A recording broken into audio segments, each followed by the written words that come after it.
Okay, guys, good morning. So, my name is Samir, and I'll be a faculty for this ADB. And when it comes to my experience, I'll just walk you through.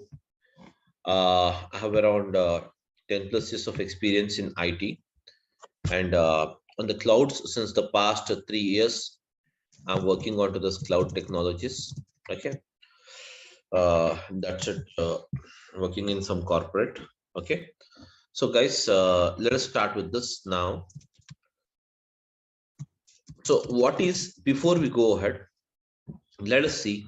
And guys, I want everyone to just have an interaction. So I want the session to be an interactive rather than me talking on a side. I want everyone to interact with me. Okay, guys. So let us start with this. So let us say here, Azure Data Engineering. What is Azure Data Engineering? Yes, guys. Everyone, I'm audible. Please. It's audible, Samir. Audible. Okay, so now this is what is Azure Data Engineering. So basically, Azure Data Engineering is packed is a is a packed into the is a packed in the form of services. In the form of what is that? Services. Azure Data Engineering is packed in the form of what? Services. The following are the various services provided for various operations in the that is nothing but in the Azure Data Engineering. So the following are the services. Let us see what is a first one. What is it? You have it. We have the first one here as a Azure is Azure Databricks. Azure Databricks. And then we have the next one after this. We have the Azure Data Factory. And apart from this, we have the next service that is called as Azure Synapse. Azure Synapse. And next one after this, many services are there, but I'm listing few of them. Okay, so we have the Azure Artificial Intelligence, AI, or else we can also refer it as a ML, that is called as machine learning. Okay, so these all are the services packed into this Azure Data Engineering. That means all end-to-end solutions for the data. That is nothing but data engineering means end-to-end solution for the data. So now, guys, what is this Azure Data that is Azure Databricks is used, and what is the purpose of it? So, guys, this service called Azure Databricks is provided by the Microsoft to perform the job of ETL. So, guys, what is this ETL? Where ETL stands for what? Extraction, transformation,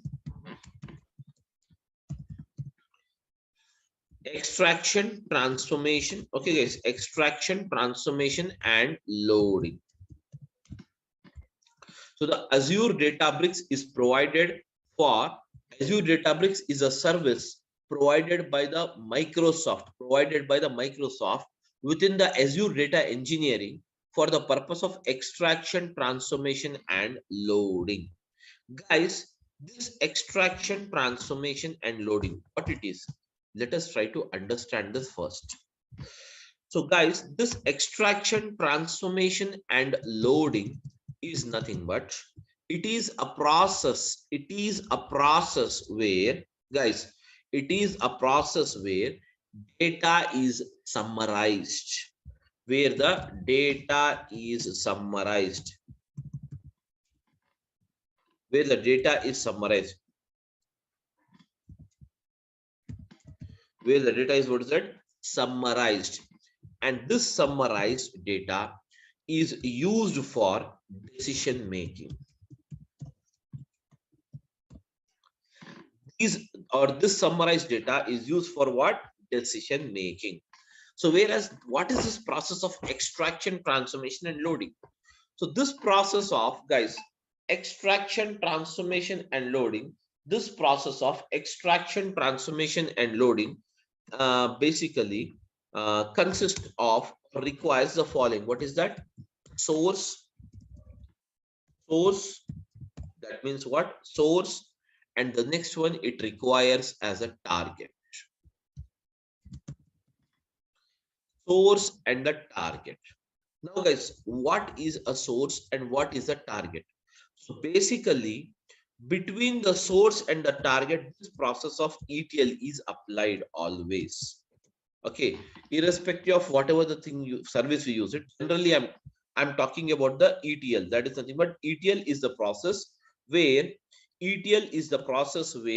the data, guys, ETL is the process. ETL is a process where the data is summarized. Okay, so what is the source? What is this target? Let us try to understand this, guys. Source is a place where we get the raw data. Source is a place where we get, what is that, guys? Raw data. And whereas this raw data is extracted as per the requirement in the process of extraction. This raw data is extracted as per the requirement in the process of extraction. And once the extraction means what? Picking up the data. Whereas after this process of extraction is done, the process of transformation is implemented. Transformation is the actual process where the data is converted into the required format by the customer. And once the transformation is done, guys, on the data or applied on the data is finally prepared and it is loaded. And it is what? Loaded. And where it is loaded? It is loaded into the target, that is called as a destination. Getting my point? Now guys, this is a bit technical. I want to simplify it and explain it to you. Okay, what exactly? Now guys, all of you are you able to hear my voice? Everyone, please come out. Yeah. So now guys, suppose you go to a supermarket to buy a vegetables. You go to a supermarket to buy a vegetables. Tell me now, what are the different, that is, how many vegetables will be there in a supermarket? Let us say Reliance Fresh. You have been to the Reliance Fresh to buy the fresh vegetables. Now tell me, how many vegetables you have it? You will be having many, almost all vegetables you will have it. Am I right? So now guys, tell me a answer now. Do you purchase all the vegetables or you will purchase only those vegetables which is required for you?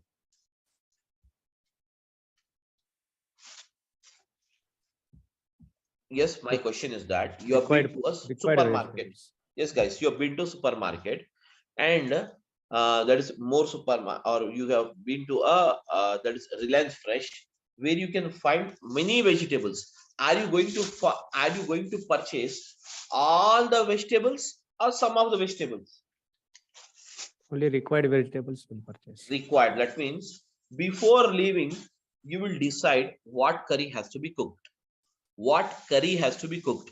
Based on that curry, you're going to buy the vegetables. Am I right? Some 2-3 vegetables. So now what you're doing is, suppose you have been to a supermarket and picked up some 5 vegetables out of some 100 vegetables are there. Different varieties of 100 vegetables are there. Out of those 100 vegetables, you are purchasing only 5 vegetables. Why those 5? Because that is required for the cooking process. You want to cook only those 5. Am I right? You're picked up. What you will do, once you pick up, you'll put it into your basket, bill it off, everything is done. Now you will come home. Now tell me, what is the form of vegetables now? It's raw form. Yes, exactly. Very good. So the vegetables in the raw form. So now guys, what you will do? You have to eat those vegetables. as we are human, so we require to eat those vegetables, but we need to cook it. Am I right? Cook it. So what you will do, you will cut the vegetables, chop the vegetables, everything you'll do it, and then you will put it on a, that is nothing but they will put it on a stove, and ultimately from the raw farm, all the 5 vegetables you will pour it in one that is nothing but bowl, and you will cook it. That means you're converting this raw form of vegetables into cooked format. Am I right or not?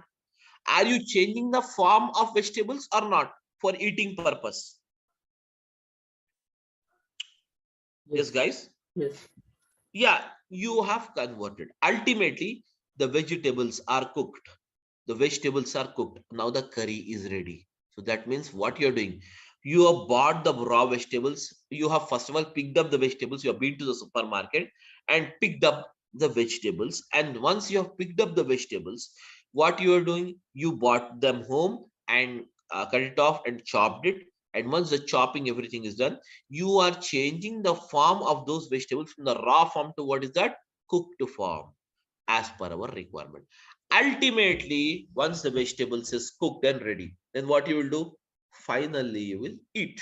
That is nothing but called as what? Loading. Same way, guys, picking up the vegetables. Picking up the vegetables from multiple 100 vegetables are there, but you are picking up only 5 vegetables. And those vegetables, picking up the process of vegetables from the supermarket is called as what? Extraction. It is called as the process of what? Extraction.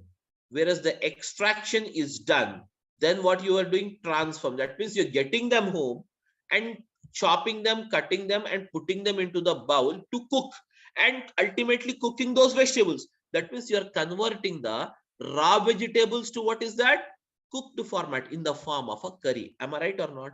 Ultimately, once that is called as a process of what? Cooking is the process of transforming. Cooking is the process of what? Transforming. Ultimately, once the transformation is done, finally your destination is what? Your destination is the curry. So curry, you will eat it. That's it. That is nothing but finally the process of loading is nothing but cooking. That's nothing but eating the same. So hence, this is actually you have the process in what? Extraction, transformation, and loading. That's it, guys. Nothing else.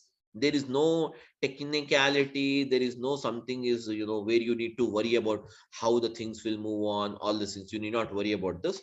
Simply extraction, transformation, and loading is the process. Extraction, transformation, and loading is the process of converting the picking up the required data, and transforming the data as per the requirement, and ultimately transformed data, you will load it into the target. Okay. So guys, is it clear for everyone what is ETL actually?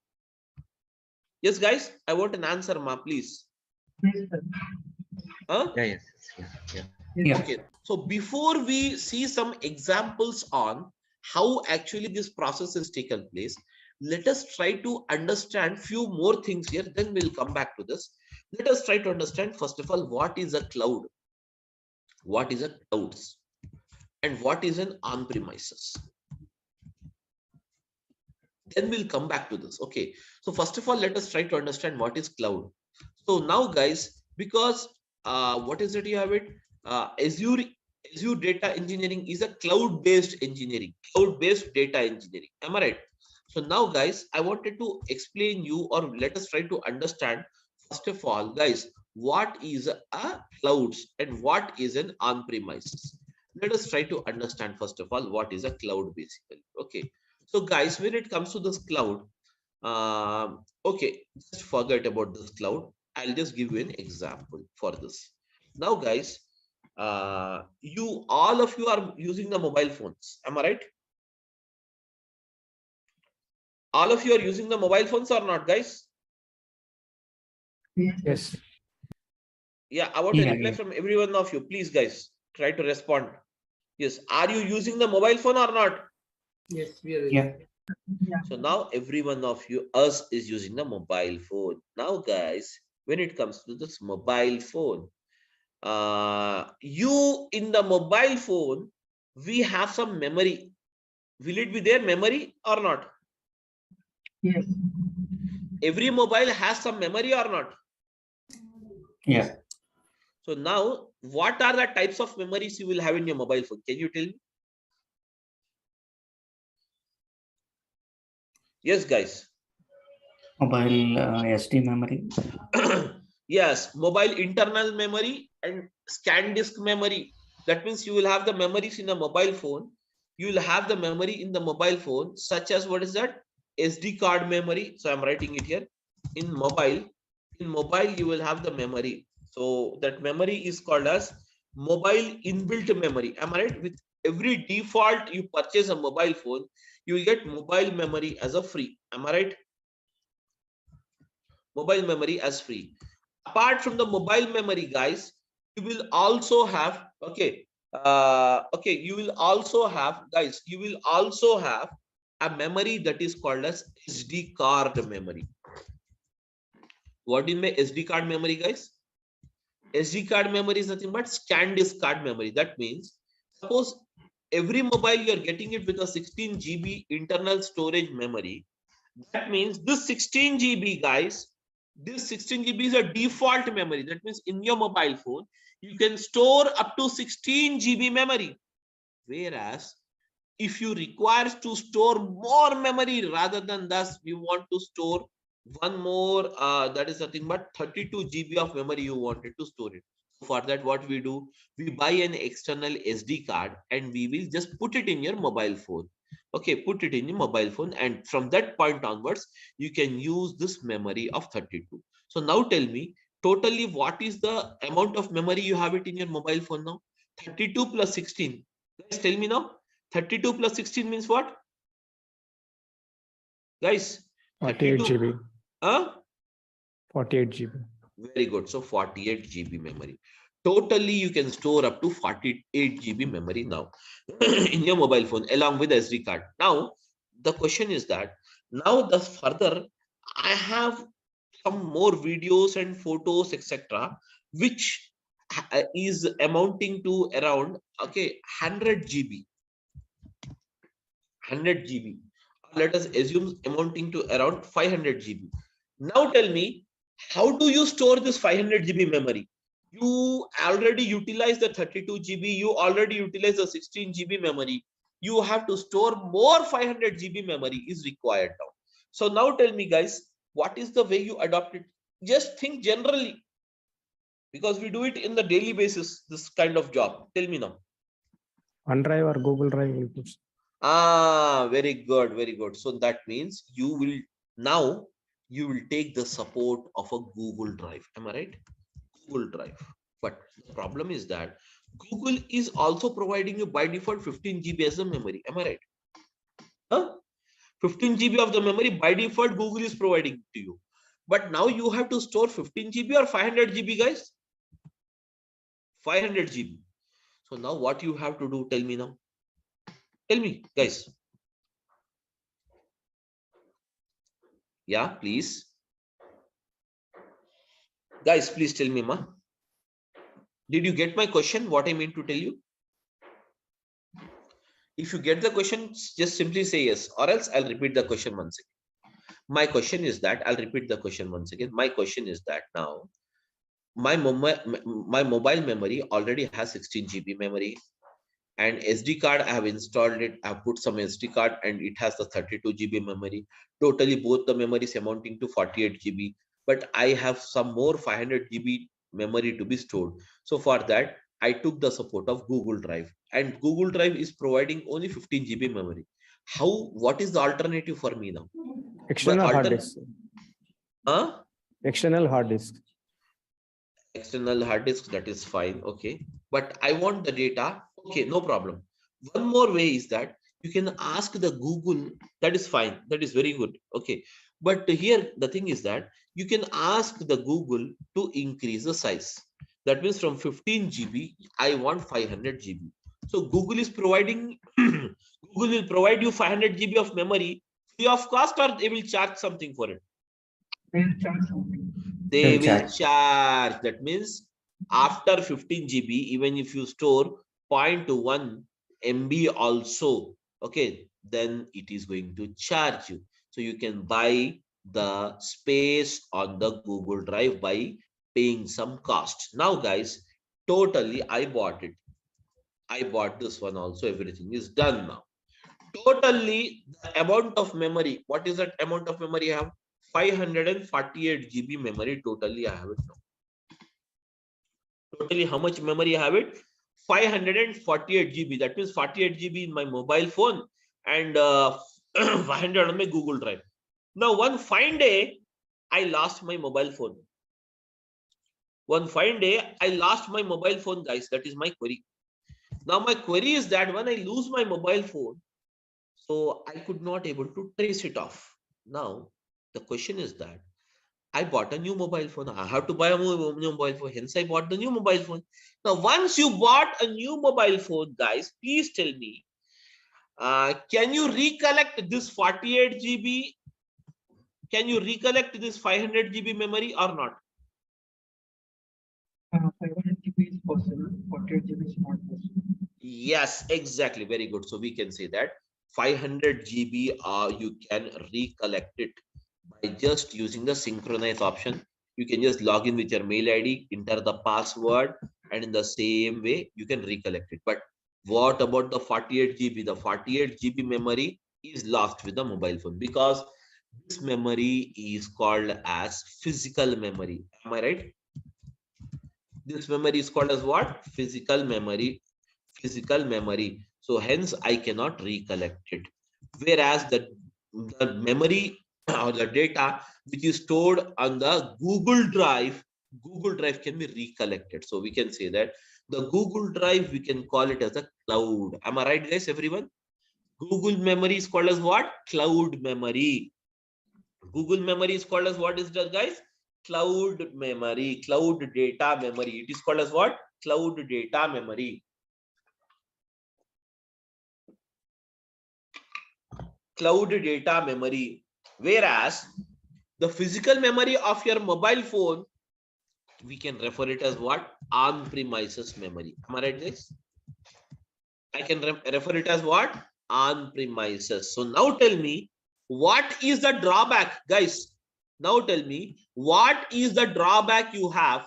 What is the drawback you have between on-premises memory and cloud memory? On-premises memory, once you lose your mobile phone, you cannot recollect it. But the same can be recollected using the cloud. Am I right or not?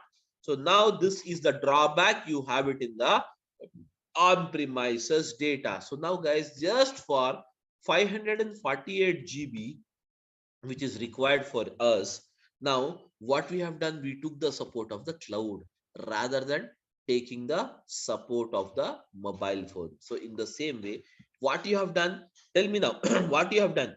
That means you have moved physically, guys.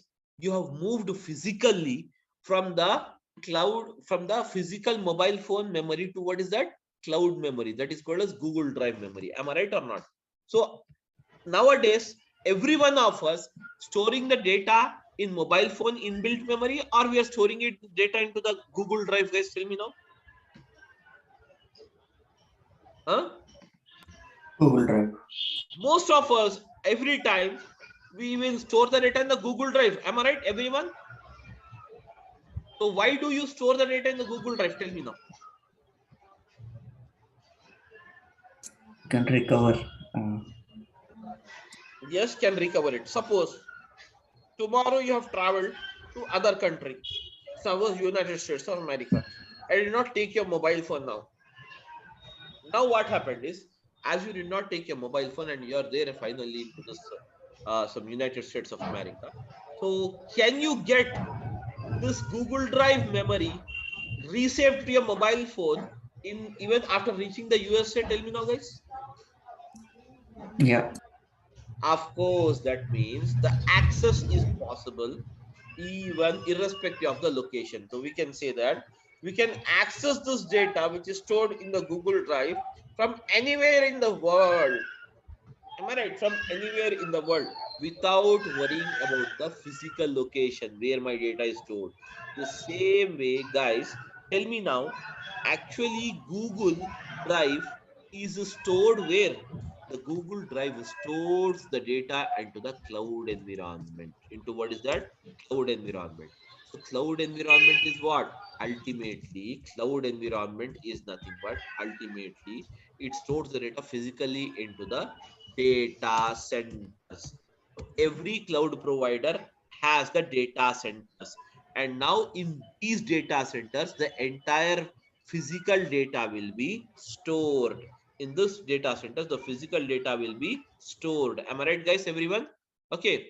Uh, somebody just put it yourself in mute mode. I think there is no issues from my end. Yeah, guys. Okay, now fine now. So now I think the voice is background voice is not there. It's fine now. Okay, guys. There is no disturbance now, I think, from the background. Please say yes. Yeah, it's fine now. Thank you. So now, guys, now in the same way, guys, here you have a cloud and on-premises. Cloud means what? Cloud is nothing but storing the data onto the Google Drive is a cloud environment. And now, guys, on-premise is nothing but storing the data into your mobile phone physical memory. Mobile phone memory. Mobile phone memory is called as what? On-premises. Is called as what, guys? What is it called as? On-premises. Am I right, guys? So now, guys, as we are an individual, still we wanted to save the data. Still we wanted to move it from the physical memory to what? Google Drive memory. In the same way, lot of the corporates, many corporates, now what they're doing is they're planning or they are moving from the physical data to what is that? Cloud data. So for that, many cloud providers has come out. Many cloud providers has come out to provide the support for it. So for that, the following are the cloud providers we have it. What is that? The first one is called as what? Azure. Azure is a cloud provider from Microsoft. So Microsoft, what it is doing is it is marketing their product, the cloud product. It is marketing its cloud product with a name called what? Azure. Okay. And then we have what is that? The next one provider as what? Amazon, or we can say AWS. AWS is from what? Yes, Amazon Web Service. Amazon Web Service. And the third one, what is that you have it? Google, GCP. So we have the GCP, which stands for what? Google Cloud Platform.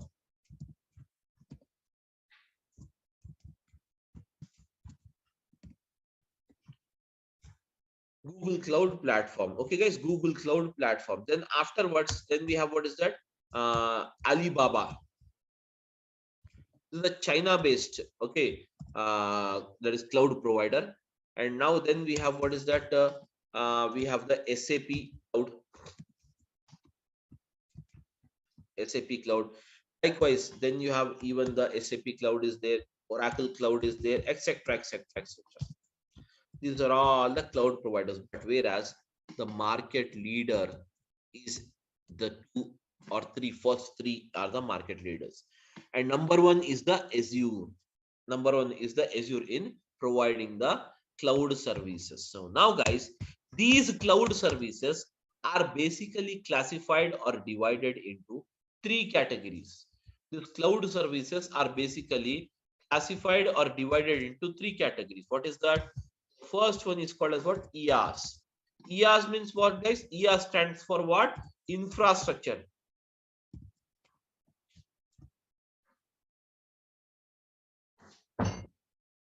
Infrastructure as a service. And then you have what's that? PaaS. PaaS stands for what, guys? PaaS stands for what? Platform as a service. Then, guys, third one is SaaS. SaaS stands for what, guys? Software as a service.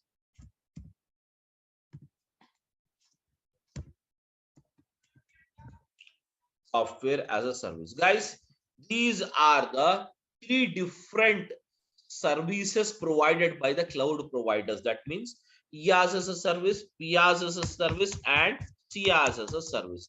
These are the three categories of services provided by the cloud providers. Getting my point? So now entire cloud service is classified or built according to these categories: IaaS, PaaS, and CaaS. Infrastructure as a service means what, guys? Suppose just now we have discussed that you require 500 GB of data to be stored. That means you require what? Space on the cloud. Space on the cloud to store the 500 GB data. Am I right? So whereas this all storages, suppose you require, what is it? All the storages, how much storage you require it? 500 GB or 1000 petabyte. Okay, petabyte. So all these, okay, all these, can you see here? All this is the responsibility of the that is nothing but the cloud provider, and it provides this service in the form of an infrastructure as a service. Now guys, you require a RAM, random access memory. You require a RAM speed of let us say 56 GB. So now guys, you need not buy an external RAM anything. Simply you need to inform your cloud provider that this is the RAM speed you require it. So he will set it for you. So you need not worry about the physical components or the physical parts. Now getting my point? Next, after this, platform as a service. Suppose guys, suppose what is platform, guys? What is platform? Platform is generally a type of an operating system.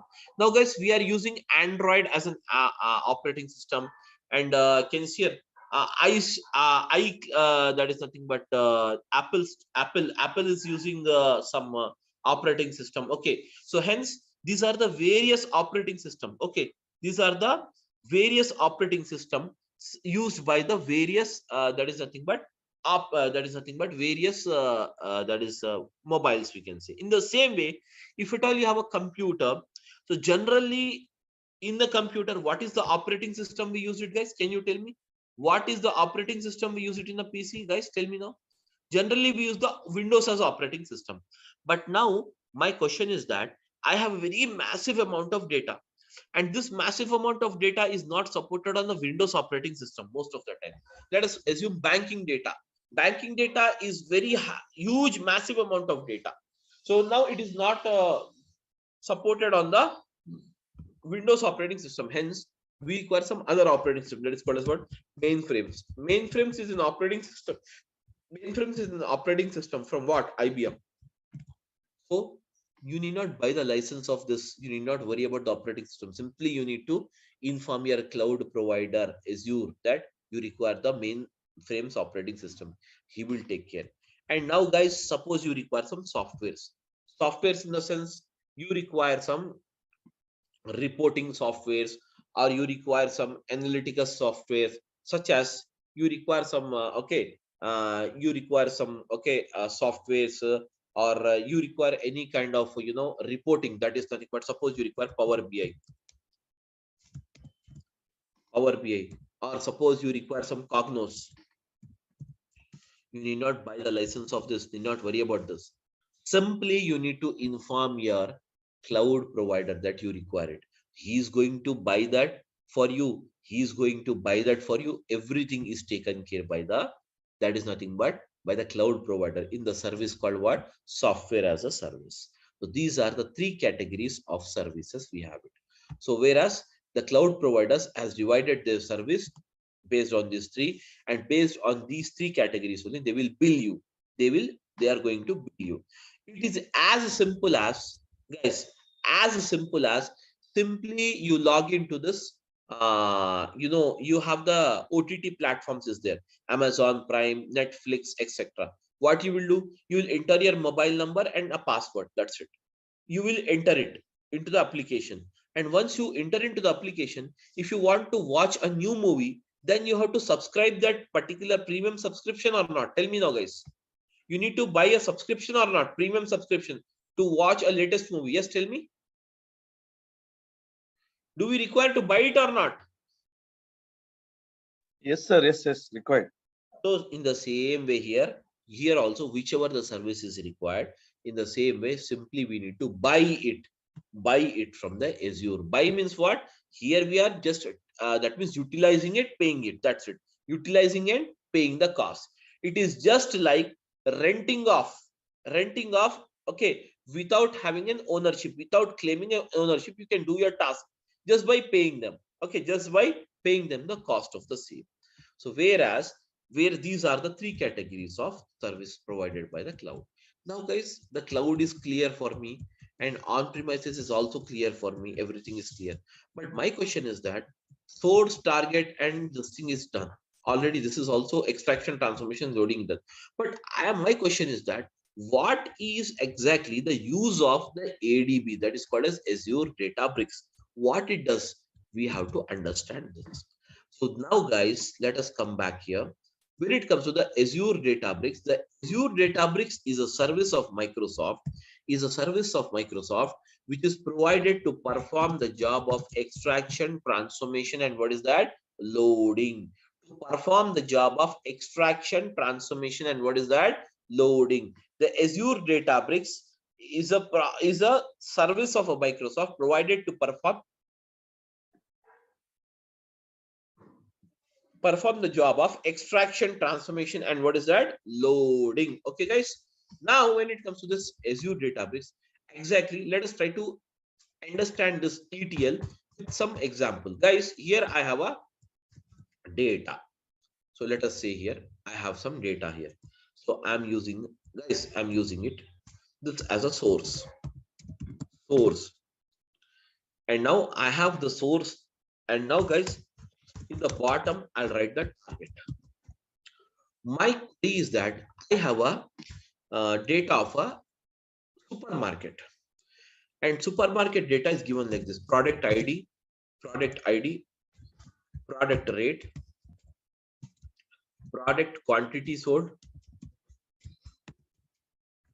and date of sales.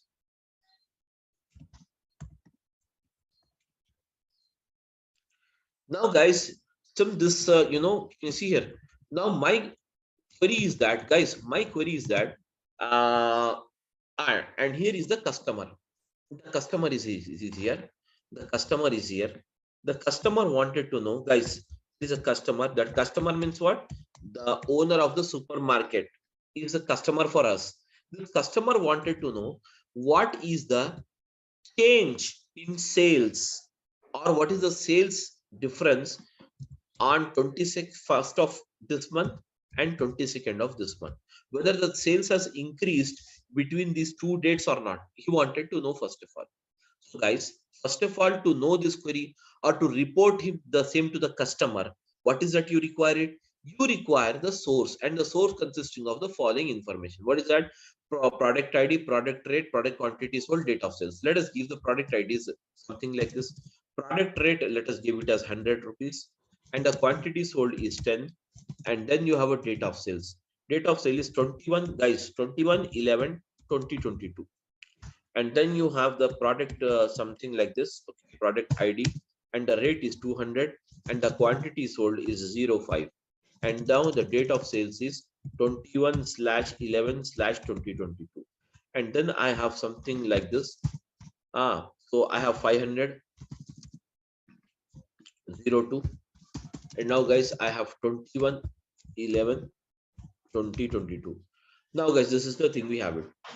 First day, that means what? 21st data is already recorded. Do we have 22nd data? No, we will write the 22nd data. So as you wanted to write the 22nd data, simply what I will do is I'll copy this information and I'll paste it here. Okay, that's it, guys. Let us see it here how to make it. So simply copy this information and I'm pasting it the same information. But now what I will do is, instead of this, I will make it as 200.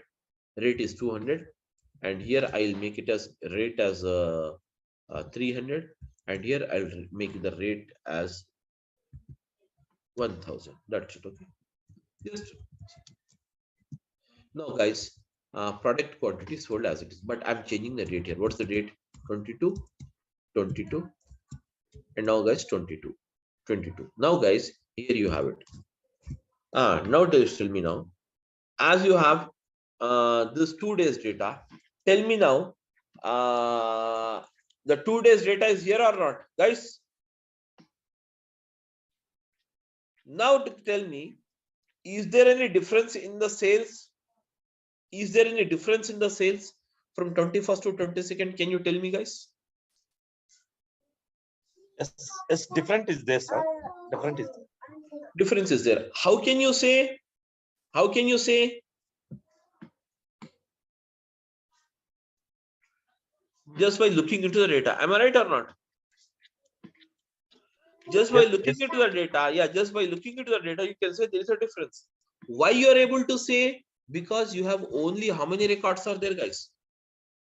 Totally 6 records. Very simple, small data. You can look it here and decide it. Am I right or not, everyone?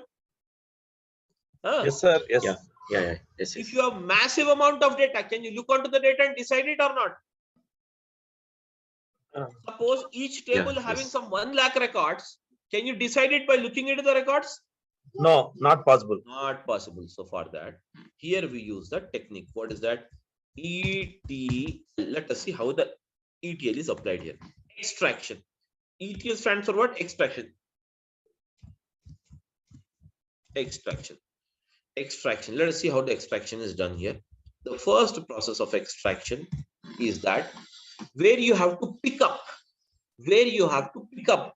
Do we require the product ID to find out the net sales amount of the day? Do you require the product ID, guys? Not required. Not required. Do you require the product rate? Yes, required. Required. Quantity sold? Required. Date of sales? Required. So now, guys, I'm picking up these 3 columns. Picking up these 3 columns is the process of what is that? It is the process of extraction. It is the process of what? Extraction. Now the columns are picked up. Now, guys, next comes transformation. Picking up is done. Transformation.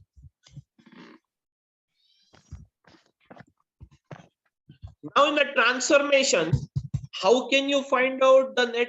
You want to find out the net sales amount each day. So to find out the net sales amount, do we need to perform some arithmetic operations on the data or not? That means some mathematical calculations is required or not? Yes.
Hello, can anyone hear the voice?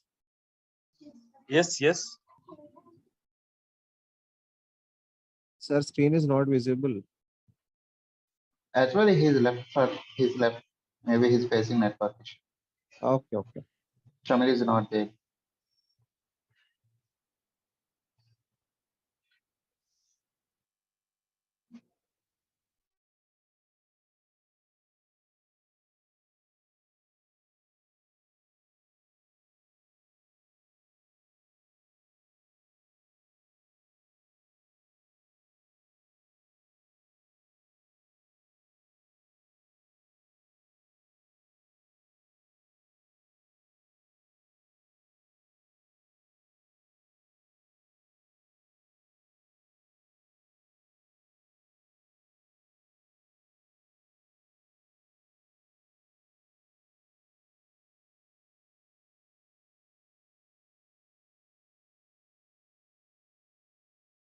Sorry, guys, got disconnected due to some network issue. Sorry. Okay.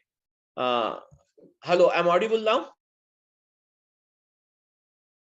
Yes, Yeah, I'm audible now. yeah, so got disconnected due to some this thing, network issue. Okay, so now guys, okay, we were just a minute. So just a minute. I'm just looking out for this.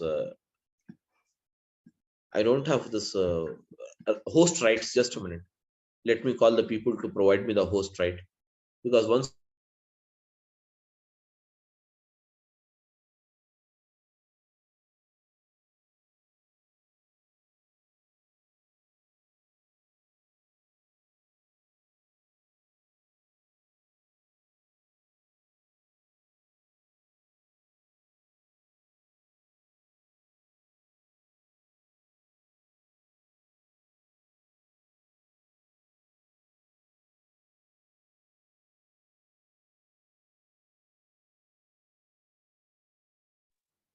Because you can provide a host rights to Shami.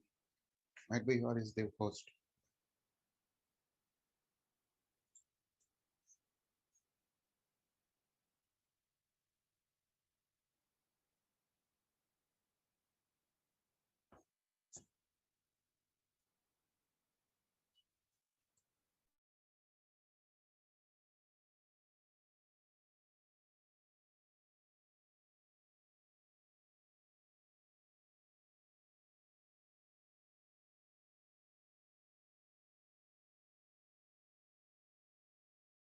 I'm audible, guys. Please tell me, I'm audible. Yes, yes. Now, guys, see here. So we have, what is that? We were discussing about the calculations. 100 into 10 is what is 1000.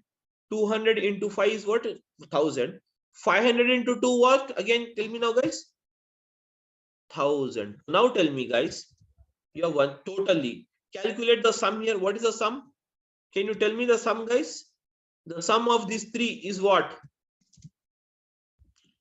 Yes, guys, the sum of these three is what? It is 3000. So I can say that. Can I say that here? Can you see? 3000 is the net sales amount. Am I right, guys? Am I right, everyone? So this you are doing it under the process of transformation. Now, it is done for the 21st day. What about the 22nd day? Guys, can you tell me? Please come out, all of you. Help me out in this. Yes, guys. Tell me now, for the 22nd day, 200 into 10 means what? 200 into 10 means what, guys? Tell me now. 2000. 300 into 5 means what, guys? Tell me now. 1500. Yes? Huh? 1500. Very good. 1000 into 2 means what? 2000. Very good. So now calculate the sum now. 5500. Very good. So now, guys, 5500.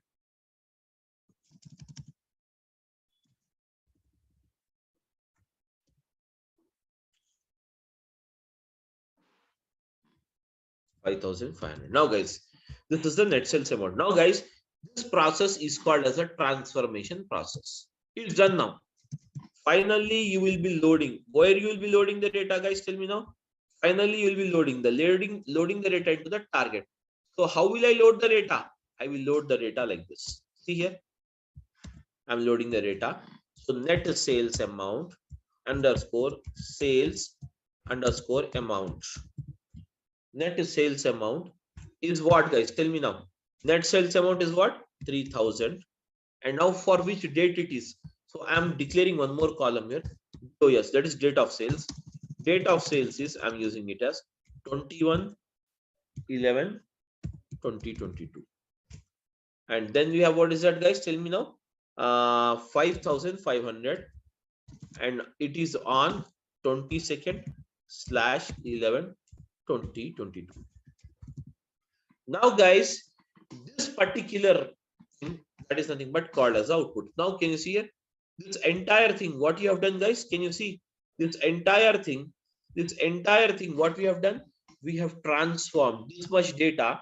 Can you see here? This much data of two tables I have transformed into one table and in the summarized manner. So this data, you can report it to the customer, stating that this is the difference of sales between 21st and 22nd day of November 2022. Am I right, guys? Everyone? This process is called as the process of what? Extraction, transformation, and loading. And this is done by using the Azure Databricks here. By using what is that?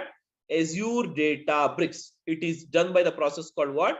Using the service called what? Azure Databricks, where extraction, transformation, and loading of data is done by the Azure Databricks. Clear, all of you now? Now, as a part of this course, guys, we are going to see this Azure Databricks. Okay, Azure Databricks, and the total duration of this course will be 60 hours. Okay, 60 hours, but it will be, we are quoting it as 60, but it will go beyond the 60 hours because we have many live scenarios we are going to look into. Okay, and that's the thing we have it. And we are going to start the classes from tomorrow, the same 10 o'clock in the morning. Okay, guys, 10:15 in the morning. That's the timings we have it. 10:15 to around 11:30. Every day you will have 1 hour 15 minutes class, 1 hour to 1 hour 15 minutes class. And next, after this, guys, when it comes to this, the classes after this, even the resume planning and everything will be given to you as a support. Okay, and contents brochure, you can check it. Okay, Azure Data Factory and Azure Databricks both are used for the same process, but Azure Databricks, here you can use the it is called as CUI that is called as character user interface, where you need to use different languages: Python, Scala, R, and SQL. These are the 4 languages used in the bricks, Azure Databricks. Whereas in the Azure Data Factory, it is totally a menu driven. It is totally a menu driven. Both performs the same job. Both performs the same job, but this is a menu driven, and this is a that is nothing but the code based. You have it. Okay, so that's it about this thing. And every day we'll have the class 1 hour to 1 hour 15 minutes, and Saturday, Monday to Saturday, Friday you will have the classes. So generally Saturdays and Sundays I don't take the classes. If it is required to cover up the portion, then we will continue on Saturdays, guys. That's the only thing we have. Okay, so now you can ask me any questions if you have. Please go ahead. Sir, like I just wanted to know, there is coding part is there in the curriculum, so we need to learn coding as well. Yes, of course. Coding means whichever it is required, we will discuss it in the class itself. As such, separately, you need not learn the coding somewhere going outside.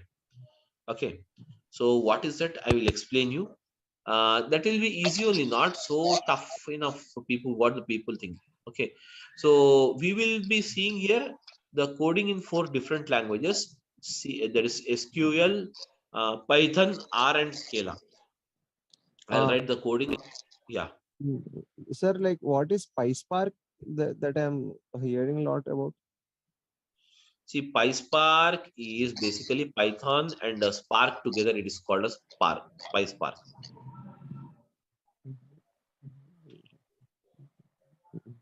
PySpark. Okay. Okay. Do we need to learn that also for ADB? Yes, of course. I will teach you that PySpark also. I'll teach. Okay. Okay. Okay. Thanks, sir. That's thank you. Any other questions, guys? Sir, this is a duration, sir. Duration will be 60 hours. Okay. Okay. 60 hours. Azure Data Factory. Huh? Is it required to learn both Azure Data Factory and Azure Database It basically for industries? see guys, there is no connection between Azure Data Factory and database. If you learn it, that is up to you. If you don't learn it, then also no problem. You can get the job individually on Azure Databricks as well as on the Data Factory. These are 2 different services you have it. Okay. Sir, if there any deployment process are you explaining, sir? Deployment processing. Yes, of course, deployment process we will see now anyways. Without the this is all a technical subject. Yes, sir. So ADF also there, right? ADF and ADB. Okay, deployment process is required. After that, finally, classes over, right? Yes, yes, yes, Sir, yes. is We there will any see the combined deployment. batch for both Databricks and Data Factory? Is there any combined batch? I mean, See, you will have data factory batch is morning 7 a.m. started today itself along with you, and Databricks is this time. Combined batches means these are two different services, so I teach them differently. Yes, yes, sir. Yes. Combinedly we'll see a type of a project anyways, a case study you can say, not exactly the project, case study I can see.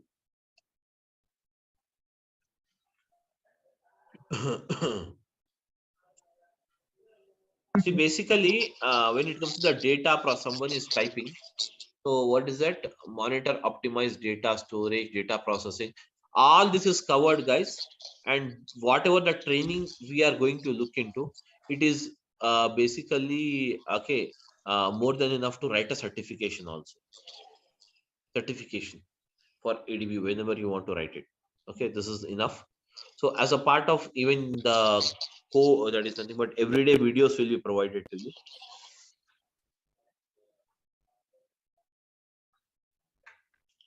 That's it. sir, Any other questions if you have? You can. any batch for the evening?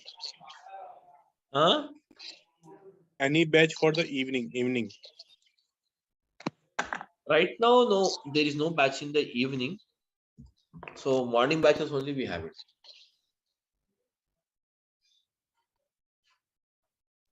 It's there, one batch is there, but it's already started 12 to 14 days back, it has started already.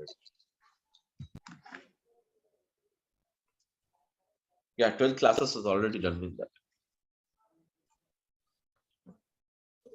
Samit sir, ADB and ADF both are providing Azure, right? Microsoft. What is the main difference between ADB and ADF? Basically, the ADF, what they're using is, if there is a project in where you are going to use the ADF and ADB both, the ADF is used for data ingestion process. Up to only data ingestion process only, the ADF they're using it. Further, after the data ingestion of the data, ingestion, that means insertion of the data. Okay, once the data is inserted, the data, picking up the data from there and preparing or moving the data into Delta Lake, and then performing the visualization. For all this process, we are using the ADB only.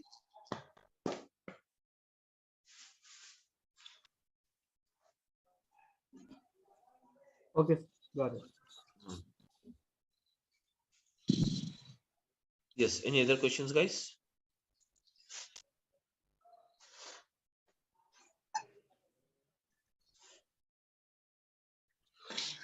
Okay, Sir, that's it, guys. any specific software we have to download for this? No software is required. No software is required. No licenses is required. Simple, very subscription. I'll tell you. I'll show you. You have to subscribe that. That's it.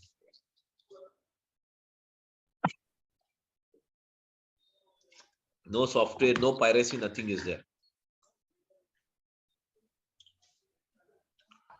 No piracy, Yeah, no but it is asking some card, yeah, credit card number asking. yeah, credit card, obviously.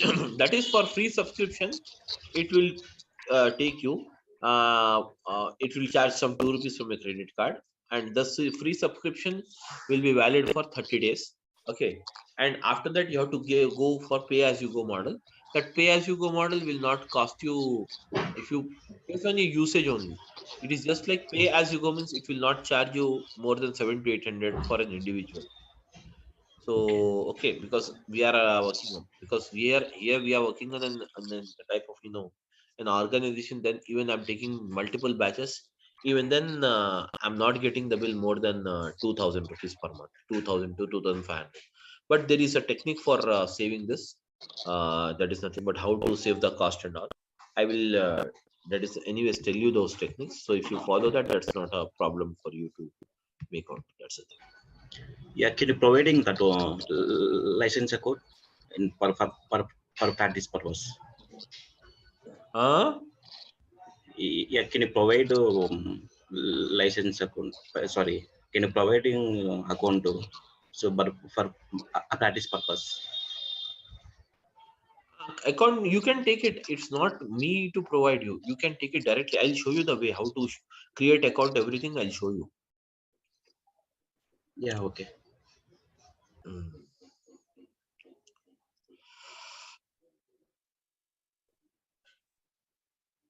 Okay, guys, any other questions?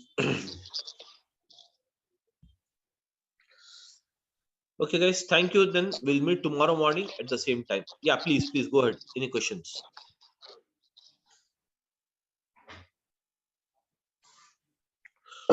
Okay, sir. Bye. Okay. Thank you, guys. We'll meet tomorrow. 10:15. Okay. Thank you, everyone. Thank you. Yeah, thank you. Bye. Yeah, thank you. Thank you. Bye. Okay, so now let us start with this.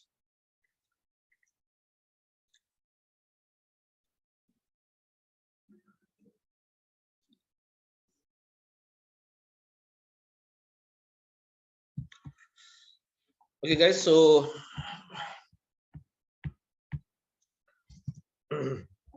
let's start again, and just we'll begin the introduction part today.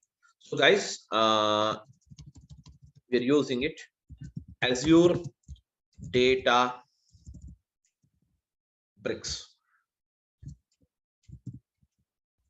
Okay, we're using the Azure Databricks. So basically, what is Azure Databricks? Guys, the Azure Databricks is nothing but it is a cloud-based service. Cloud-based service provided by Microsoft.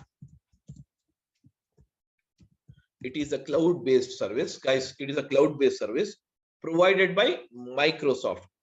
So Azure Databricks is a cloud-based service provided by Microsoft. It is a cloud-based service provided by Microsoft to perform the job of ETL. So now, guys, what do you mean by ETL? Guys, the ETL stands for, yes, the ETL stands for, already I told you yesterday, ETL stands for what? Extraction. Yes, extraction, transformation,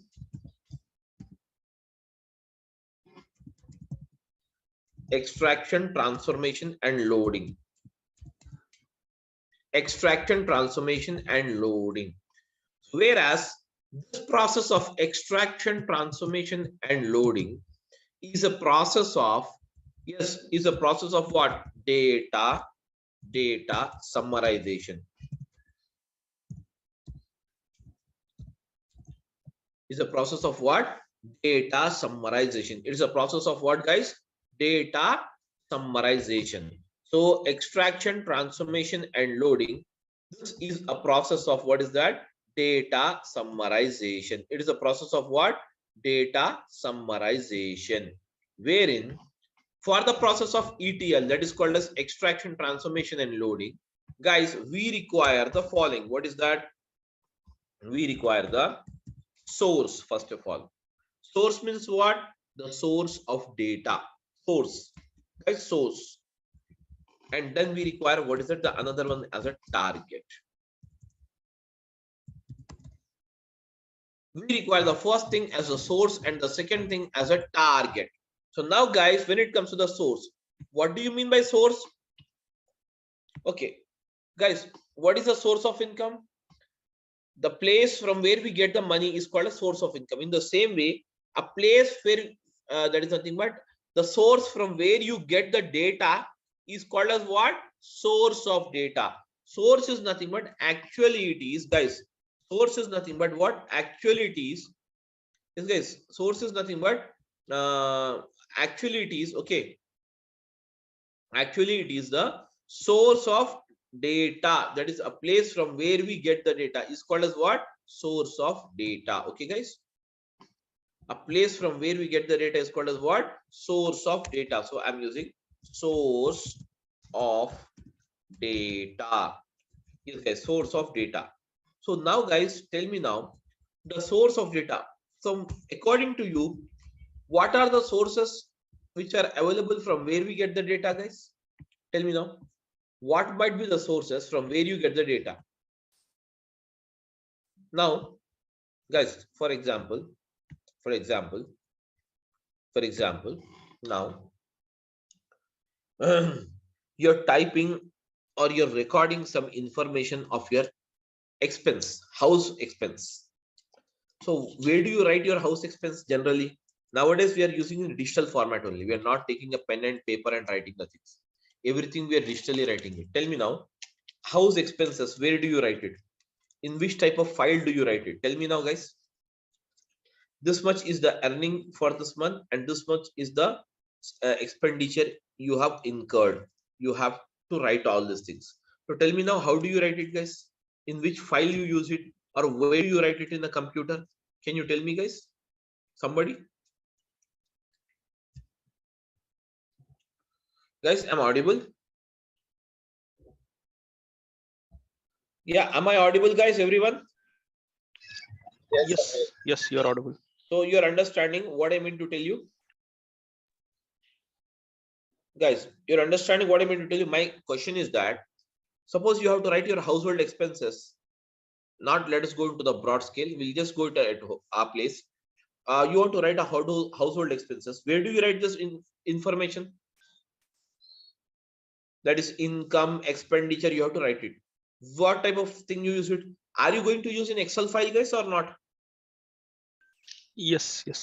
So that is nothing but basically your house affairs, or your that is nothing but house expenses and income.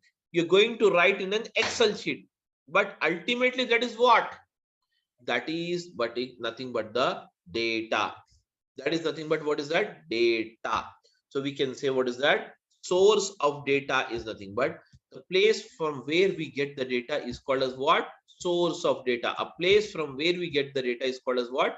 Source of data. So we can get the data from what is that? Following files. We can get the data. Okay, files. What type of files, guys?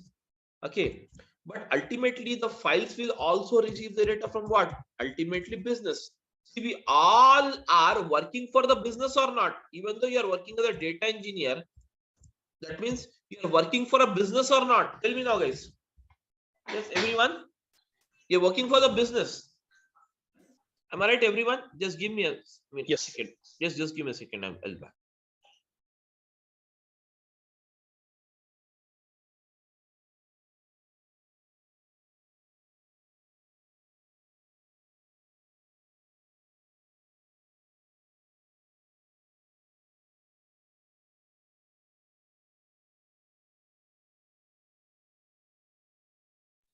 Okay, sorry. So guys, we all get the data. We all work for the business only. Though we are working here, suppose you're working as a data engineer in an IT sector, that means, are you working it for a business or not? In fact, that means you will get the data from the business. From the business entities only we get the data. Am I right, guys? From the business entities only we get the data. Whereas this data is recorded in the form of what is that? Files. In the form of what is that? Files. So what are the type of files you have it? Guys, what are the type of files you have it? The files are the following. So we can have, what is that? Yes, guys. We can have what are Excel files. Excel files. Yes, Excel files. And we can have, what is it? CSV files, which stands for what? Comma separated value files. Okay. Comma separated value files. And Excel files, comma separated value files. And you have, what is that? JSON files. JSON stands for what? JavaScript object notation files. Okay. And then afterwards, what is it? You have it? Excel file, CSV file, comma separated value files, JSON files, and you have the Parquet files. Parquet files.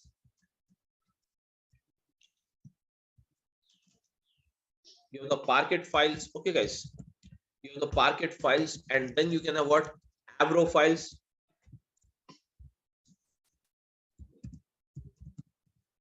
And then we can also have what's that?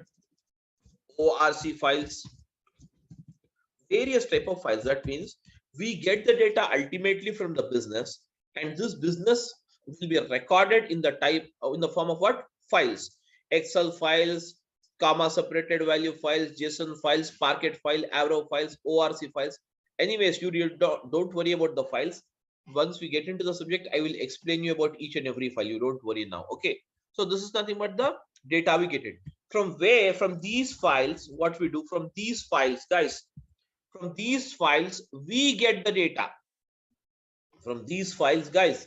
From these files, okay. From these files, we get the data. So ultimately, what we do, we pull in the data.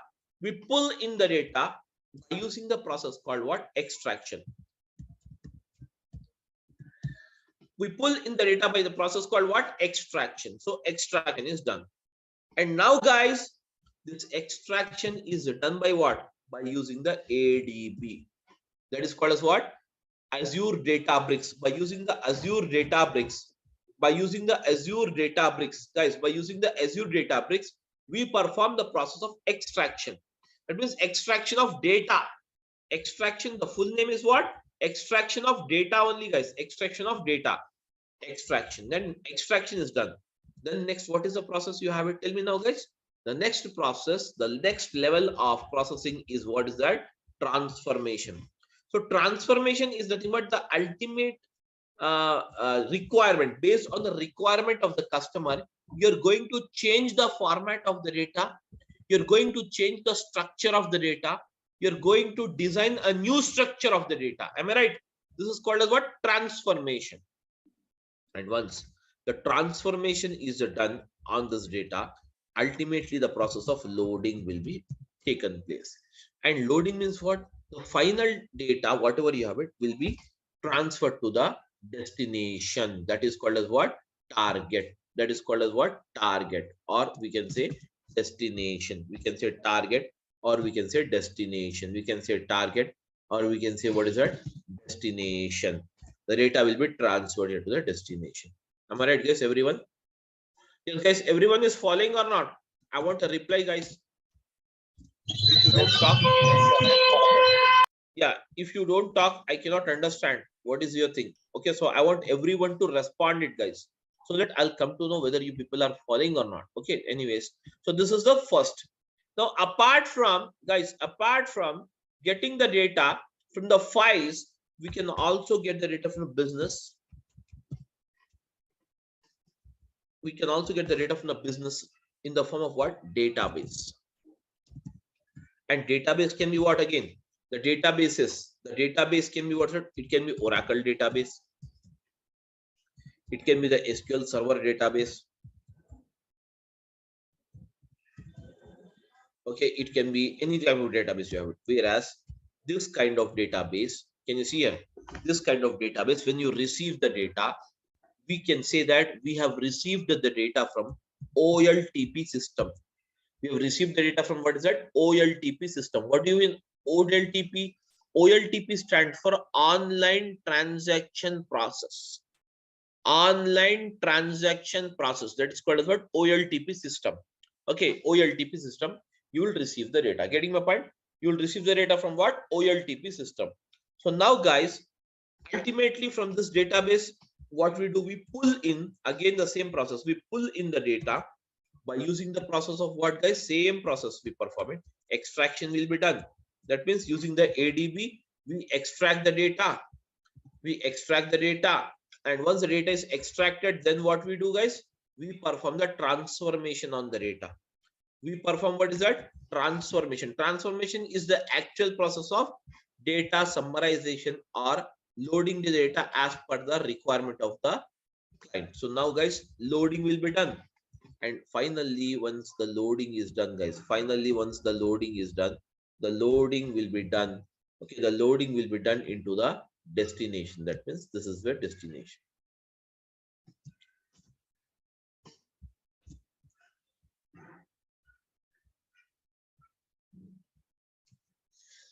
This will be your destination. Getting my point?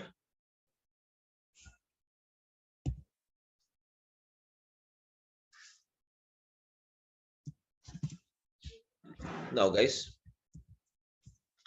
destination.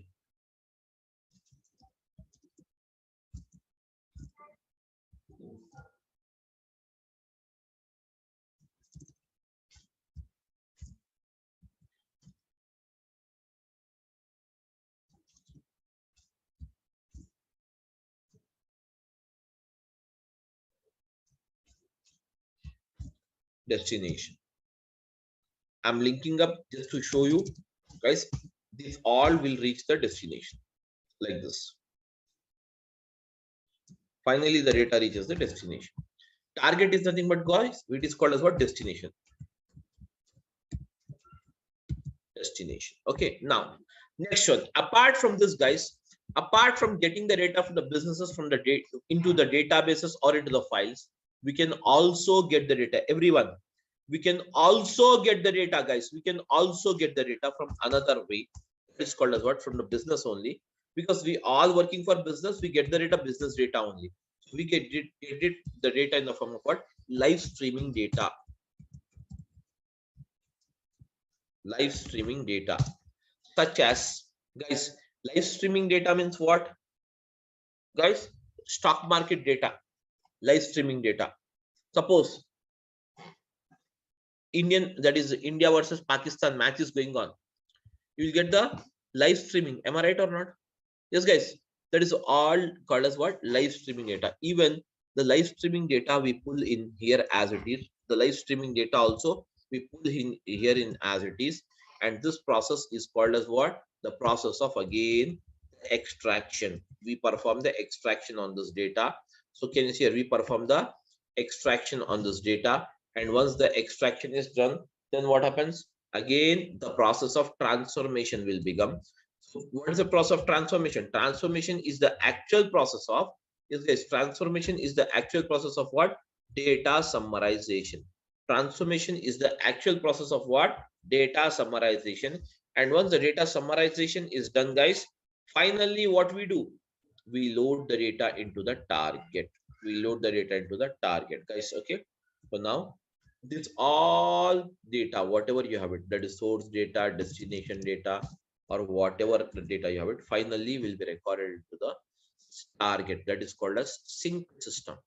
In Azure, it is also called as what? The destination is also called as what? Sync system. Sync. This is also called as what? Sync system, guys. Okay. It is also called as what? Sync system. Sync system. Okay. So now can you see here? This is how we get the data here. Ultimately, we get the data from what? Various sources. Ultimately, we get the data from what? Various sources. And from these various sources, what we do? We extract the data, we transform the data, and we load the data into the target. Everyone. Okay. So this, all this can see extraction, transformation, and loading will be done by using the service, guys. This is a service. ADB is one service. ADB is one service, guys. Likewise, you can also have, what is it? ADF is the another service. Likewise, you can have Synapse as the another service. These are the various services we can do it. Okay. Whereas, can you see here, guys? This is how exactly things works off. Okay. Here, everyone is following or not, guys? Yeah, I want a reply from all of you guys. Yes, sir. Yes. Now, next after this, now guys, next one, let us see exactly what exactly the big data is. Big data. Now, guys, what is a big data? Big data is nothing but whatever the data you're getting, this data, this is called as big data only. The data from the business, whatever you're getting, that is called as big data. So just understand, big data means not a very great concept, something, you know, where you need to get confused. It's not like that. Big data, just split it, guys. Split it. Big means what? Huge, na? Huge or massive, you can say. Data means what? Information. So we can say that huge information. You can say, what is that? Huge information, massive information, huge information, or massive information. Huge information or massive information is called as what? Big data. Big data. okay, where you have a massive amount of information, is called as what? Big data. Ultimately, we get the big data from what is it? All these businesses only. But what is that business? What are the sources you can see? Let us see for that. Actually, types of source of big data. Now, guys, types of sources of big data, types of sources of, okay, types of sources of big data. Okay, sources of big data. The first one from where you can get the big data, that is called as what? Social networking sites. Social networking sites. So what is the social networking sites, guys? Social networking sites are nothing but you have the WhatsApp, you have the Facebook, you have the Twitter,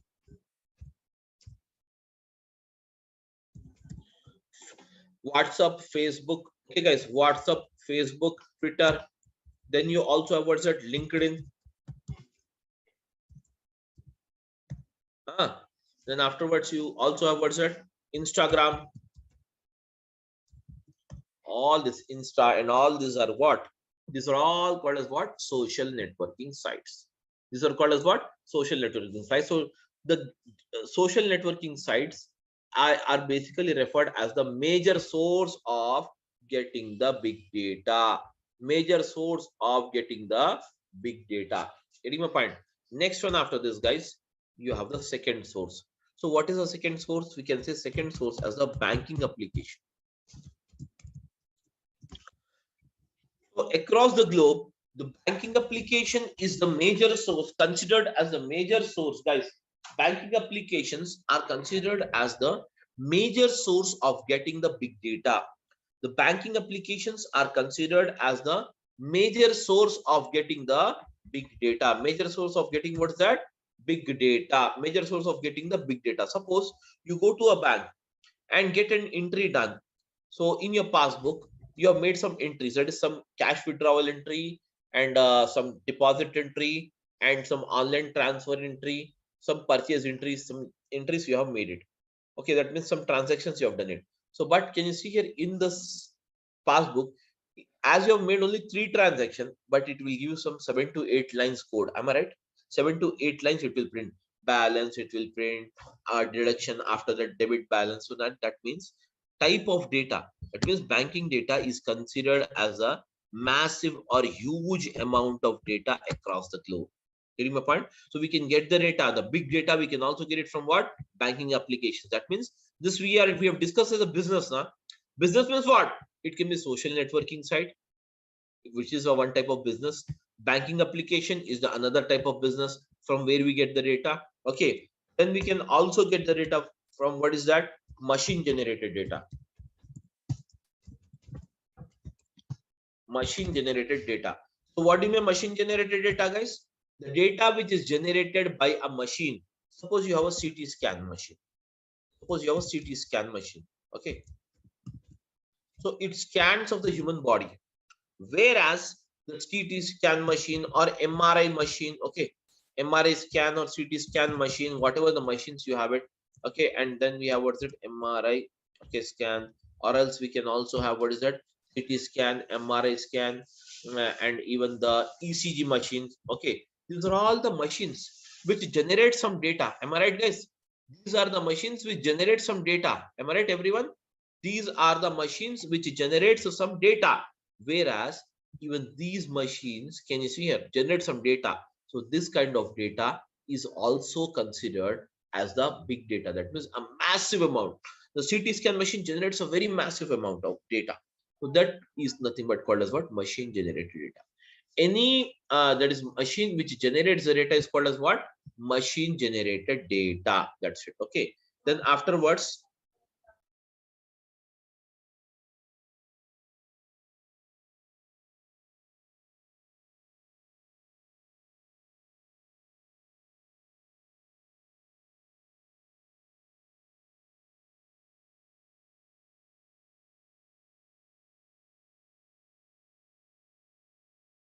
guys, just a minute, 1 minute.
Okay, guys, sorry. So now, guys, okay.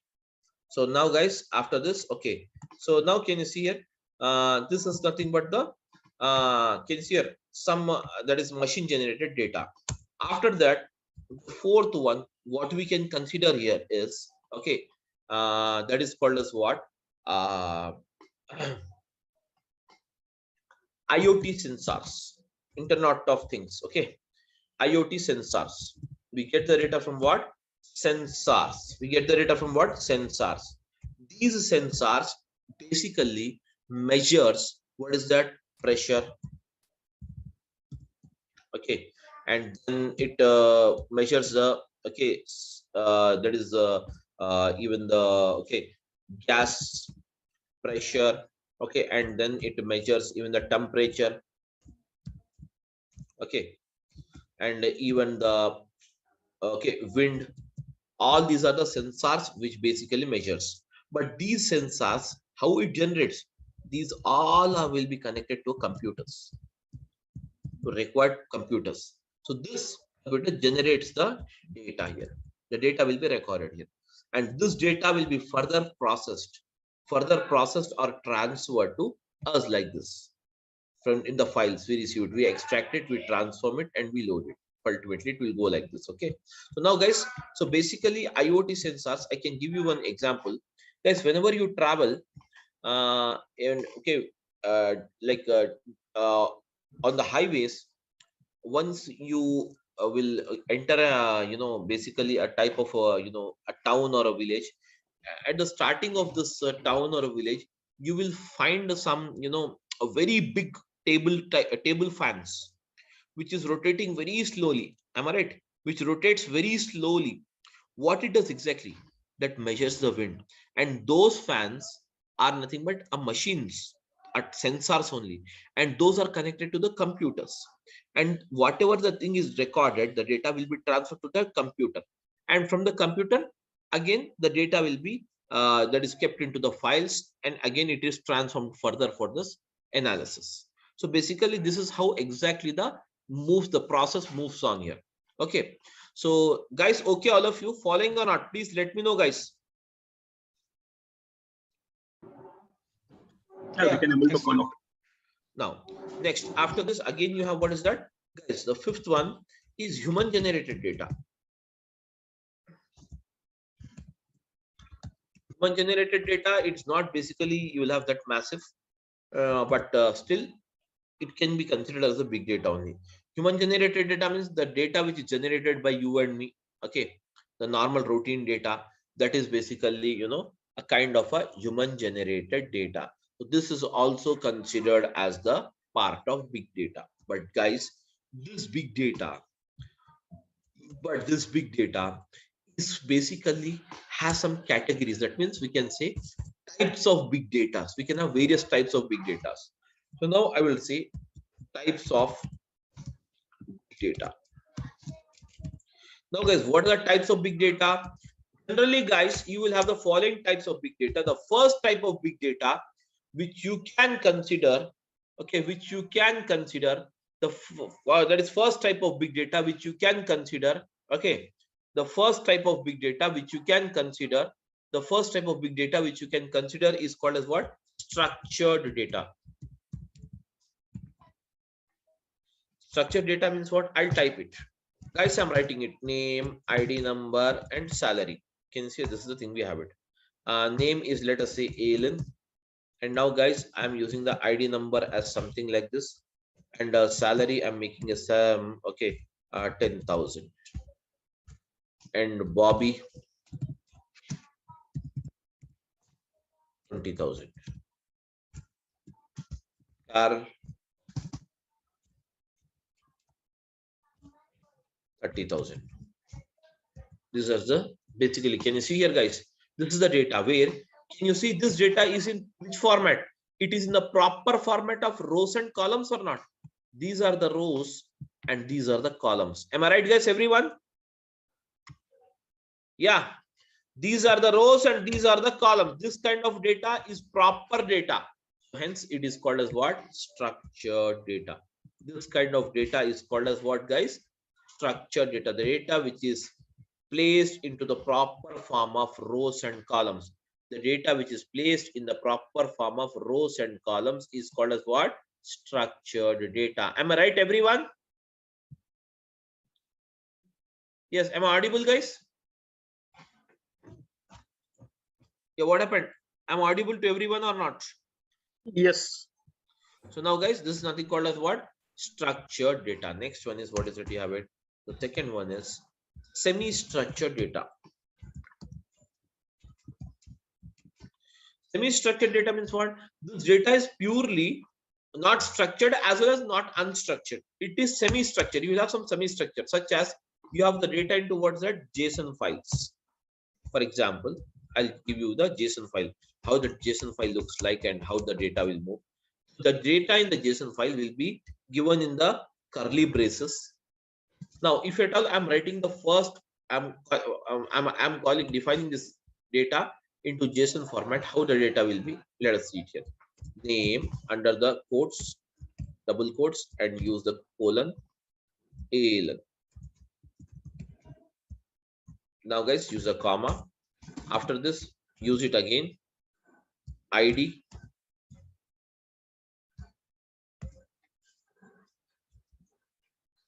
ID.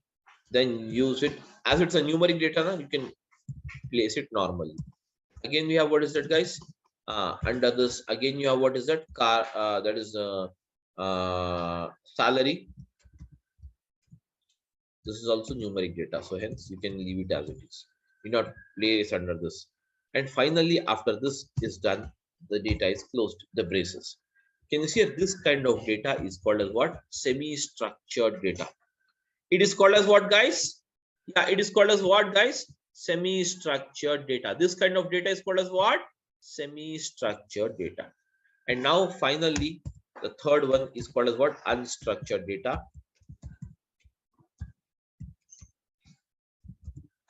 Unstructured data is nothing but guys, this unstructured data is nothing but basically there will be no particular structure, such as the photos in your mobile phone, the videos, the chat history, and the voice notes. All these comes under the unstructured data only. There is no proper structure for it. Okay, there will be no proper structure, guys. There will be no proper structure. There will be no proper structure. Okay, there will be no proper structure. All the that is nothing but data is called as what? Unstructured. 80% of the globe, 80% of the data from the globe, we'll get it in what? Unstructured format only. 80% of the data across the globe, we'll get it in what? Unstructured format only. So guys, these are the types of big data we can have: structured, semi-structured, and unstructured. And this structured, semi-structured, and unstructured can be placed onto what is that? Into this type of files, or into this databases, or we can extract it from the live streaming. Further, the as it is process. So this is how the entire structure works. So is everyone clear with this, guys, or you have any doubt? You can ask me now.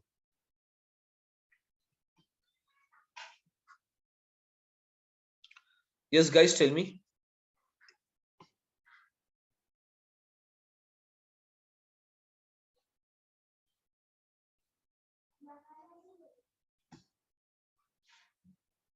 Guys, tell me now.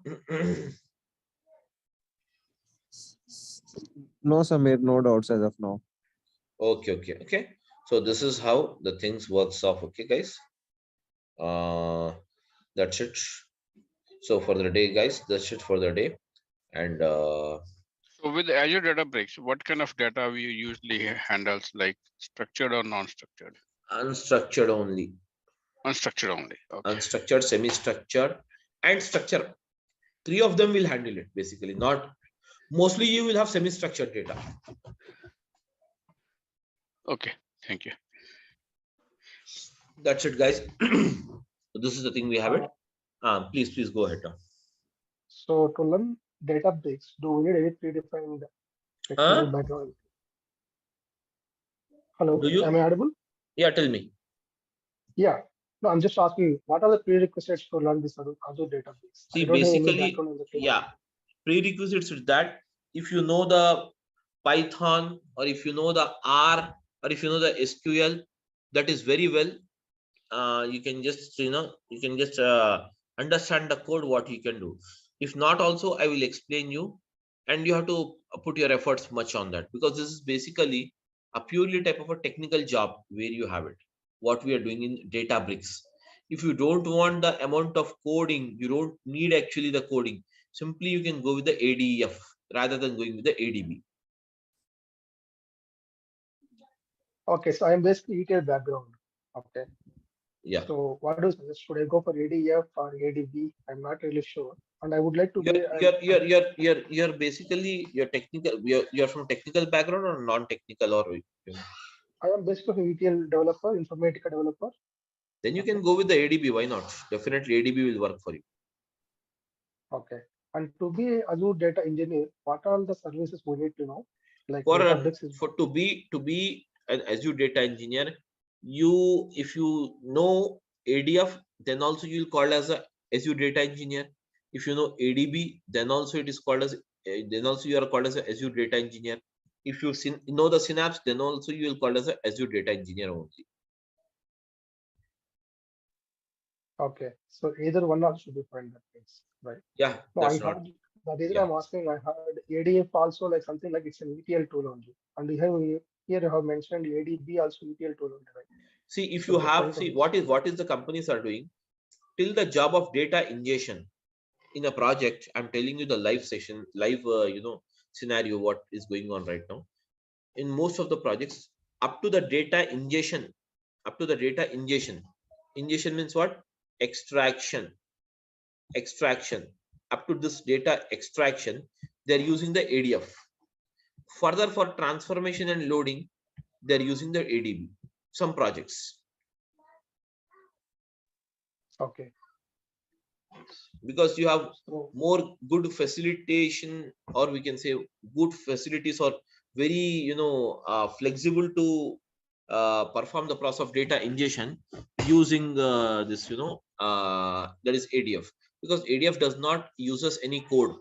It is basically a menu driven this thing. But here you will have to write the code for everything: extraction again, transformation, and again loading again. Basically, using this ADB, you can design. It is mainly focused on the visualization, data visualization.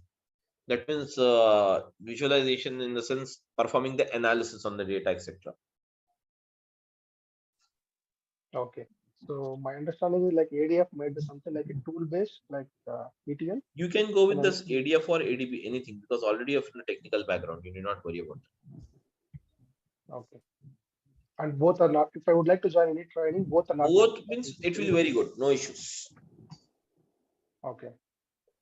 I'm trying to join any one of these. So what do you suggest? Should I start with ADF or ADB? Like being an ETL That you have to decide it. I can't tell, because basically I'm telling you now, if you are mainly you think that you can manage the amount of coding, then you can go with the ADB. If you don't want the coding, because ADB is required anyways in the process. One time in one situation you can do the job without ADF also, but ADB is very mandatory to have it mostly. So just how it's better to have ADB knowledge. You can just decide it. That's not a problem. Okay. Yeah, I got it. Thank you. That's it. Thank you, guys. Thank you, everyone. Any other questions? Sir, may I know what is Synapse used for? Synapse is totally a visualization process. It is basically called as a data warehouse of Azure. Synapse. Okay. So data visualization, analysis. I told you now, analysis, data visualization, all analysis from this part. Once the data is loaded into that sync system, from here the data is picked up. And now we use a technique called OLAP, online analytical process. And using this artificial intelligence or machine learnings, all this we apply it further on this data. Whereas can you see here the machine learning, artificial intelligence, or machine learning or artificial intelligence, all this is the part of what is it we have it. The Synapse performs this type of job, more focusing on the visualization of the data. So, sir, like I just wanted to know, ADF and ADB are enough to crack a job in the current market scenario? More than enough, more than enough. Synapse, see, in this particular course, we are covering Synapse. We are covering integration with even the Snowflake. I'm covering integration with even the Amazon Web Services. Integration with all various things I'm using up here. So, anyways, you will not have anything where you need not do that.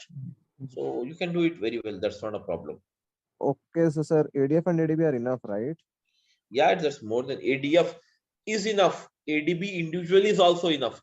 ADF and ADB combination, okay, if you have that, it's very good. If not, it's not like that. If you know ADF, you don't get the job. Definitely will get the job, even if you know the ADF or not, or the ADB. That's not a thing. There is a misconception in the market that if you know the ADF, you should also know this ADB, then only you'll get a job. It's not like that. These are two different services you have it. ADF has its own functionality and ADB has its own functionality. Okay. The only thing is just the market is a bit low, so worried, that's all. Market is obviously in this November and December, the market will be low. Okay. Always again, it will pick up after January 15th. Okay. That Thank is you, the sir. that is the every year issue you will have it in IT sector. Okay. Whether you go with the training or whether you go for real-time jobs searching, everything. But the slang will be like that. See, every batch I'll be having 50 to 60 students, but this November and December I have a less amount of students. That Okay. obvious. That it does not mean that the market is down. Of course, the flow will move.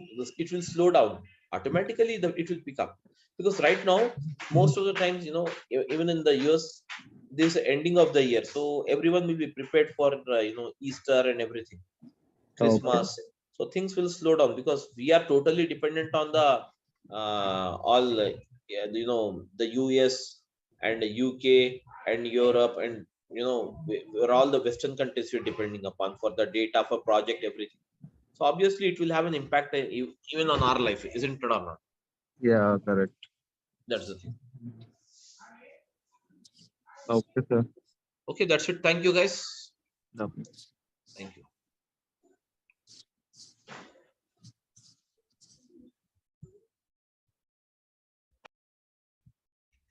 Yes, am I audible, Yes, guys? sir.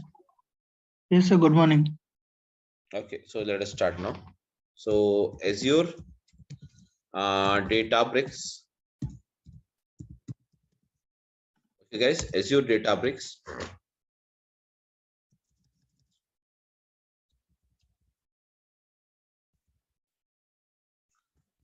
Guys, when it comes to this Azure Databricks, okay. So as already you know that what is Azure Databricks? Azure Databricks is Azure Databricks is a service. It is a service, guys. Everyone, Azure Databricks is a service which is used to perform the job of, guys. What is that? Azure Databricks is a service. Okay, Azure Databricks is a service which is used to perform. Azure Databricks is a service which is used to perform the job of what? ETL, that is extraction, transformation, and what is that? Loading. Extraction, transformation, and loading. Okay. Between what is that? Clouds. Between the clouds and on-premises. Clouds and what is it? On-premises. Between the clouds and what is that? On-premises. Okay, guys. So now between the clouds and on-premises. So here, okay, guys. So when it comes to this ETL, so now, guys, ETL is what basically? It is a service provided. Can you say Azure Databricks is a service provided by Microsoft, and to perform the job of ETL between the clouds and what is that? On-premises. Between the clouds and what is that? On-premises. So now, guys, let us try to see this. Okay. So what is basically an ETL? So ETL, as we know that it stands for what? Extraction. It stands for what? Extraction, transformation, and what's that? Loading. extraction, transformation, and what is that? Loading. Extraction, transformation, and loading. Now guys, when it comes to this extraction, transformation, and loading, this is a process. This is a process, all of you. This is a process of, is what is that? Data summarization. This is a process of what, guys?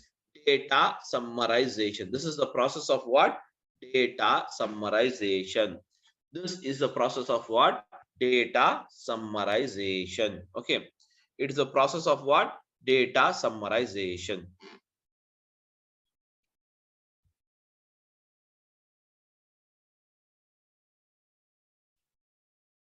It's a process of what, guys? Data summarization. It is the process of what? Data summarization, wherein you have, what is that? Source. You have, what is it? Source data. Source, what is the data storage? What's that? You have it? Source data storage. So now guys, source data storage or source is a place where actually we can find the data, and from the source ultimately we pass on the data to, what is that, guys? Target. Target. We pass on the data to, what is that, guys? Target. We pass on the data to what? Target. We pass on the data to, what is it? Target. So can you see here we have, what is it? Source. Source means what? A place where we can find actual data. The place where we can find, what is it, guys? Actual data. All of you following, please? Yes, guys.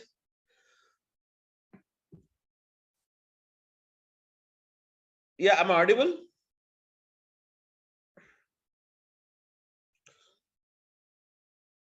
Yes, sir. Yes, sir. Okay, okay. So now,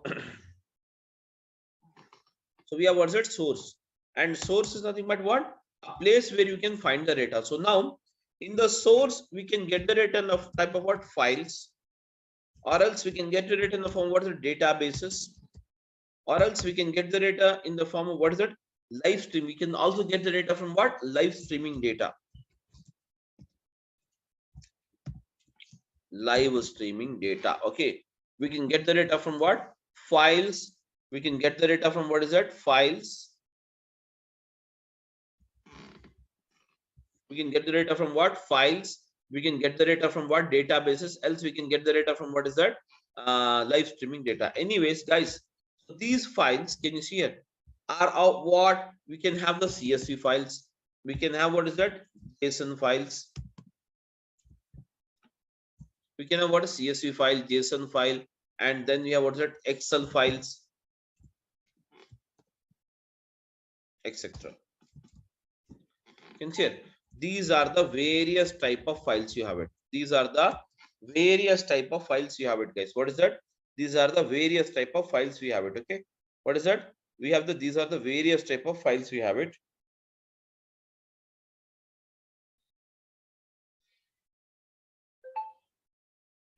Okay, guys. So these are the various type of files you have it. So what we do is, ultimately we pull in the data. We pull in the data into this ADB, that is called as Azure Databricks.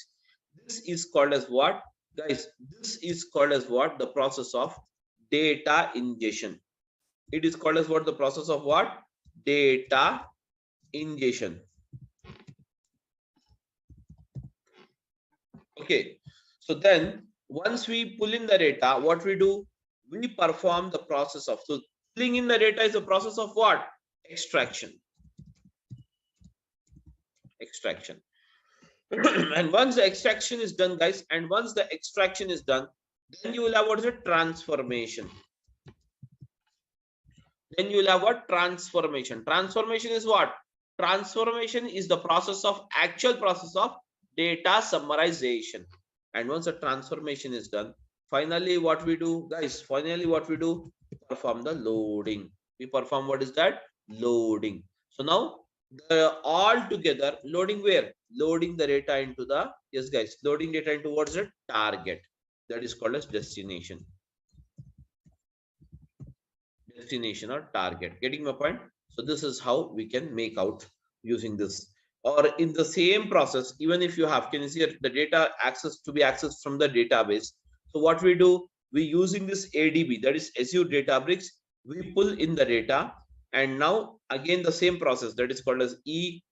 Again, then you have what is it? T. What did you have it? T stands for transformation.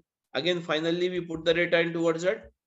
Loading. Okay, what is that? Loading is a final process, and loading the data into what is that? Destination. So destination is what? Destination is the actual target. Destination, guys, destination is nothing but the actual target you have it. Getting my point, all of you? So these are the, and now even from the live streaming, if at all you want to pull in the data the same way, what is it you have it? We use the ADB. We use the ADB, okay, Azure Databricks. And then what we do? We use the, again, what is it? Extraction. And then we perform what is that? Transformation, guys. What is that? Transformation. And then finally we use what is that? Loading. We perform the loading. And now, guys, this loading will be done ultimately into what is that? Destination. What is that? Destination. Getting my point? This is how the entire process works on. Okay, extraction, transformation, and finally loading the data into this. Now, guys, even we have discussed it in the last class, but just I wanted to brush it up before we move ahead. Guys, use what is that? Let us see first of all what is a big data. Guys, you already know what is big data now. Yes, guys, what is big data? Big data is nothing but, what do you mean by big data, guys? Huge data. What is that? Big data is nothing but what? Huge data or huge information. Huge information is called as what? Big data. What is that? Huge information is called as what? Big data. Guys, huge information is called as what? Big data. So now, guys, big data. So what are the sources of getting the big data? Can you just tell me, guys, from where you can get it? Yes, any idea?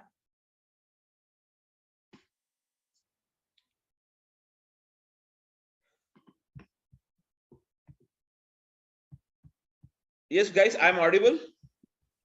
Maybe event hubs, storage account.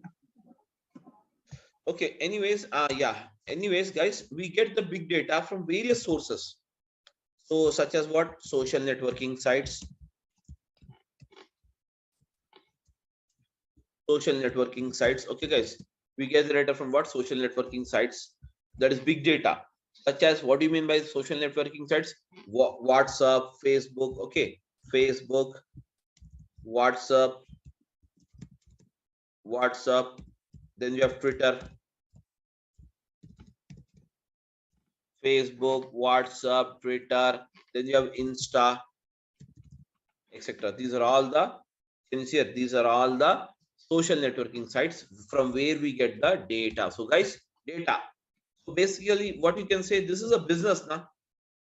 This is a business, and from the business we get the data. And data, what we do? Data, we put it in the form of what? Files or whatever the type you have it. And these files, we get it into ADB, that is Azure Databricks. And from here, we get the data into Azure Databricks, perform the job of what? Extraction. And then we do what? Transformation. And then we do what? Loading. And loading into what is that, guys? Finally, destination. Loading into what? Destination. Destination. Getting my point? Loading the data into what is that? Destination. Okay. Loading the data into what is that? Destination. Finally, the data will be loaded into what? Destination. Okay, guys, everyone.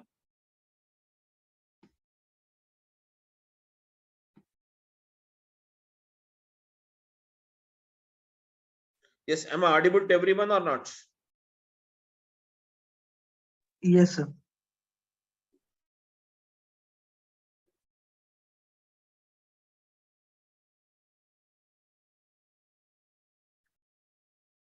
Okay, guys, that's it. So now, next, apart from this, we can also get the data. Yes, we can also get the data from what? Social networking sites. We can also get the data from what? Banking applications. We can also get the data from what? Banking applications. So what in the banking applications, we can get the data. And from here, what we do? We pull in the data. And now this time, whenever you have a banking applications, the data will be loaded or data will be stored in the form of what? Databases only, guys. From the databases, what we do? We pull in the data, guys. We pull in the data. Again, the same process. What is that? Using the ADB, Azure Databricks, we perform the job of what? Extraction, transformation, and loading. And now, finally, once we load it, guys, finally, once we load it, ultimately it will be sent towards destination. Now, likewise, you can also get the data from what is it? Human generated data. That means human generated data is very rare. Okay, human generated means the data which is generated by you and me. Okay, human generated data. And apart from this, we can also have, okay, same process. Human generated data will be again accessed into the ADB. And from the using the ADB, we perform the job of what? Extraction, transformation, and what's it? Loading. And ultimately, finally we load the data towards a destination. Finally, we load the data towards a destination. This is the destination you load it. Okay, guys. So yeah, what is that? Human generated data. What is it? Social networking sites. We can get the data from what? Social networking sites, banking applications, human generated data. Okay, guys, human generated data. These are the various things you have it. Getting my point, everyone? Now, apart from this, we can also get the big data in the form of what? Machine generated.